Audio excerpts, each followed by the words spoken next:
Hey, welcome back to Hitmakers Outdoors. I'm David. Today, pardon my voice, let's talk a little bit about backhoes and what you need to do before you plunk down thousands of dollars on one. And the first thing you need to decide when you're looking for a backhoe is, and do some research on your own. I'll tell you what I think is the best type, but it all depends on your pocketbook. You can have a subframe mounted backhoe, or you can get one that fits on your 3-point lift arms and works that way. Now, that type backhoe is not as sturdy and not as strong. You can't do as much stuff as you can with a subframe mounted, but none of these are like a commercial backhoe that's built as a backhoe. These are implements or attachments, whatever you want to call it, and they are not dedicated, standalone, commercially built just to be a backhoe type of machine. You can damage your tractor in a heartbeat if you try and use your tractor like it's a bulldozer. We talked about subframe versus the 3-point attachment mounted. Another thing you need to be aware of is they do have these tow behind backhoes. They've got wheels and I call them outriggers, but they're really stabilizers. So are these, but they make those that you can tow behind, and I believe they have their own onboard engines and hydraulics and all that stuff. So you just drive it around with a pickup truck or a tractor, or I don't know the specifics on what the different models take, but you can have your backhoe to possibly do what you want it to do for a heck of a lot cheaper than paying for a subframe heavy-duty tractor attachment backhoe. All right, next thing you need to worry about. What size bucket do I get? This is a 9-inch bucket. This is much more handy for digging, let's say, waterline trenches, you know, small French drains, putting in landscaping, that type of job. I haven't tested this bucket on pulling trees and saplings out, but I plan on doing that because, to be honest with you, they're a pain in the butt to swap out, especially with the thumb on it. But it can be done. I've done it because sitting over here is my 18-inch bucket. This bucket, I think it's 18 inches. That looks to be about 18 inches, I'd say.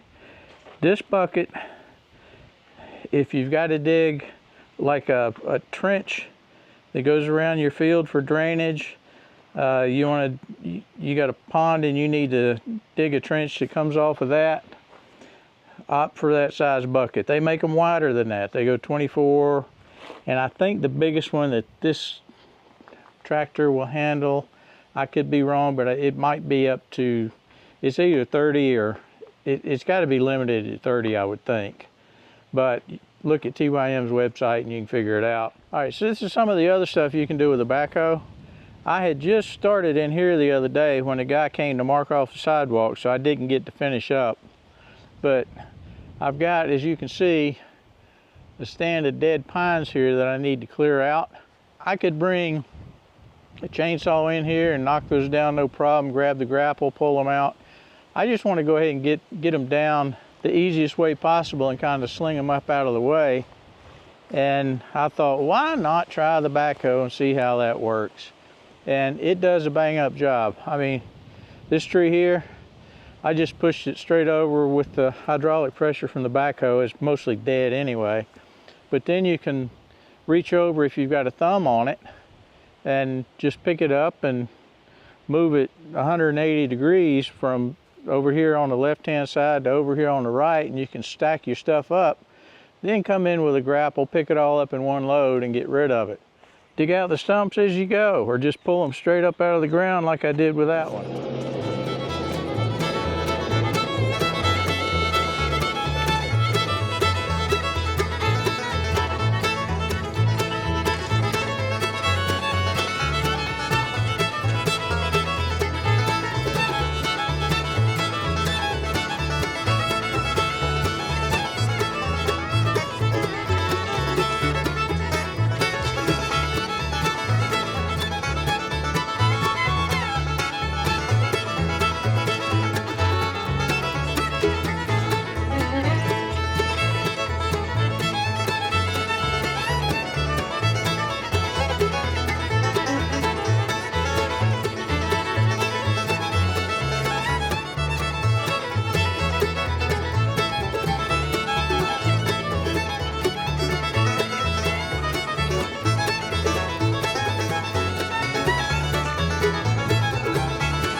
what are your questions? I know this was short, down, and dirty, but what are your questions on using a backhoe?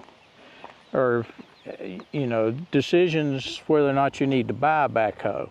Look and see what people around you are doing backhoe services for per hour.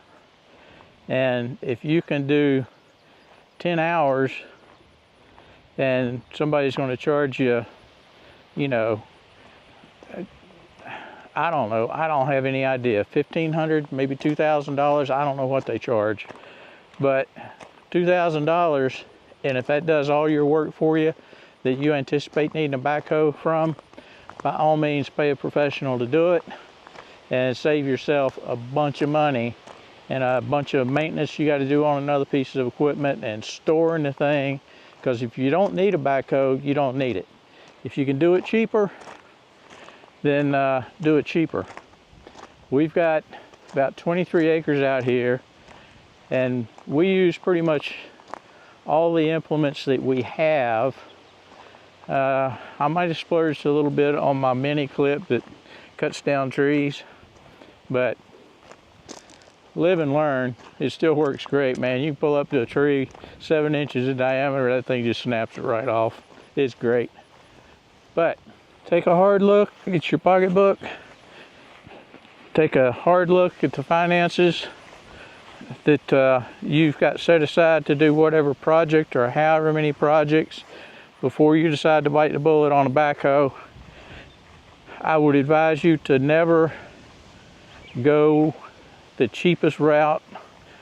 Usually that winds up, now not necessarily in every case, but usually that winds up being more hassle than it's worth, and you wind up spending pretty much the same amount of money if you had bumped up a little bit. Hey, if you like this kind of stuff, we'd appreciate it if you consider giving us a like and subscribe. Does good things for us as always.